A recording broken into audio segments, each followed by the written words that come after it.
What's your name again? James Ford. Yeah, James. Is there any particular name of this? Hitting the bricks. Hitting the It's bricks. the series is True Today at the Bunker Okay. because I do put up some posts and then I'm doing interviews. Okay. And I have all the artwork up there. So All let's right. do this. Okay. How's it? Oh no, actually I will hold this for a second. I'll pass it to you. All right. How's it going? Welcome to Hitting the Bricks. We have our first interview with a gentleman named Taiwan. We met at the getting off the ferry in Staten Island. He's an artist, and let's just hand it over to the man. Thank you. Whatever you like to say, man. The floor is yours. All right. My name is Taiwan Prince. I go by the moniker of Made in Taiwan because I'm a creative, and most things that I do is made within, the manifestation of whatever it is that I create. I just met this good brother here, James, on the ferry, asked me to do an interview, so we're just doing an impromptu interview. I'm inspired. Most of my work I do is painting, sewing, fashion, things of that nature. I'm actually inspired by, things that I see, my experiences, my perspective, things that I'm not familiar with, things that I'm, not privy to. So it just stems from that. Do you have any particular questions? Well, you know what? If you have an opportunity, say, is there anything, whatever you like, if there's something you would like to speak on, or just say there's people out there in the world, if you just want to say hey or whatever you like, you have an opportunity to speak All right. to Well, the two people who are going to watch this. Well, it'll be three including myself. I have a brand called Free Me Brand, and what I represent is the freedom of expression. The freedom, I try to promote and advocate people to be free to express themselves in any way possible, yet tastefully. And, that correlates through fashion, art, and different mixed media because, nowadays everyone is driven by media, particular social media, and they don't really have, any true identity. So sure. I try to encourage people to be just individuals and try to express themselves, in the most rawest form they can. Nice. So, it's kind of perfect that we met. Absolutely. Because the whole hitting the bricks, the whole idea is a practice in the First Amendment, right? So it's just freedom of speech, and to have an open venue where anybody could speak there. I had no idea I knew you were an artist, but that your idea as well was basically to be a creative and let people express themselves individually. Seems like. Absolutely. That's I actually made this hat and this shirt. This is my brand, Free Me. It's an F over an M. It stands for Free Me. It's also a stick figure running left. Because I found that everything that I was taught was the opposite. So instead of going right, I went left. Okay. So I call it the runaway slave, and this being the slave of society, the slave of just conforming. Sure. So I feel like, I was born and raised in Brooklyn and, went to school, things of that nature. But it's like once I became a certain age, I started to, see things for what it was and not what it appeared to be. So that's what encouraged me to, pursue what I'm doing right now as far as art and creativity. I was able to quit my 9-to-5 and just pursue something in more of an independent lifestyle and, make my money off of being genuine and, being relative to the people. So, I put myself out there and I create, artistic things, like, again, in the realm of art, fashion. I'm also a photographer. So instead of limiting myself to just an artist, I most likely say I'm a creative because, I just create things from, again, my experiences and the things that I've, learned over the years. And I can appreciate that because it seems like talking about, like, being stuck in a box. I mean, to Absolutely. Get out of a 9-to-5, we could do the same thing by labeling ourselves a photographer and only staying Absolutely. with that, right? And then I'm stuck into that. We kind of jump into a different box. Absolutely. You know what I mean? And with that, I find it, it's about being genuine to yourself. Yeah. So in order to be able to put yourself out there, you just can't, for lack of a better term, you can't bullshit the people.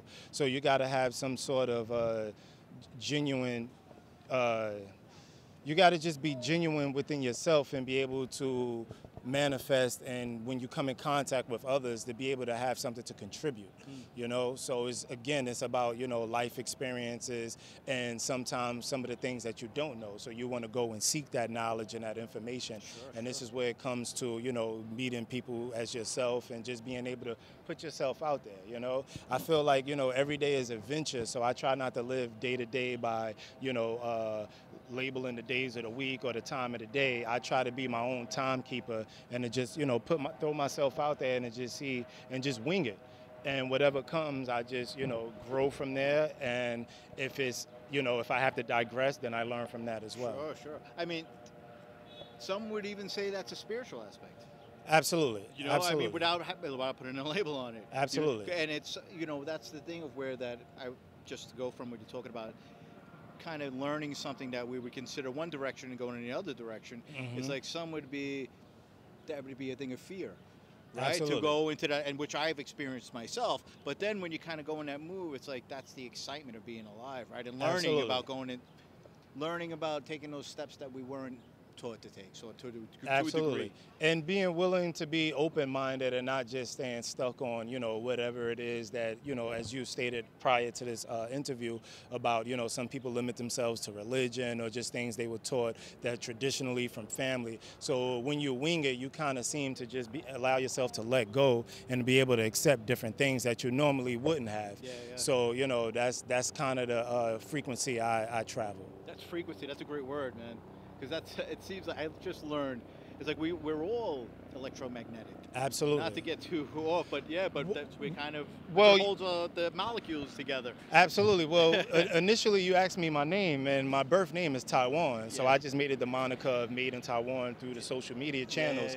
But all my friends and family, people that know me closely, they call me MAG, M-A-G, which is short for magnetic, because I have a magnetic personality. So I've learned to be able to humble yourself, and the energies that you need, you'll draw that to yourself. You know what I mean? And that what you don't need, you'll be able to repel it. And I think that idea of humility as an artist is really, and they say, right, when you talk about humility, it goes out the window, but it helps to communicate to others. Because Absolutely. It's not about me anymore. It's like we're sharing this thing. Absolutely. You know, and it just opens the door of creativity. Right? Absolutely. And being more in tune with your original natural self. So when you kind of, you know, rip away from the day-to-day rigmarole, you're able to expand yourself mentally and spiritually beyond the things that you can't do on a physical level, you know, so. No, I don't, not that I'm just winging this as myself, you know what I mean? So, and I appreciate organic conversation, the absolutely. And it's great because, you know, it's like to make that choice of going from doing a 9 to 5, right? That's a huge fucking jump.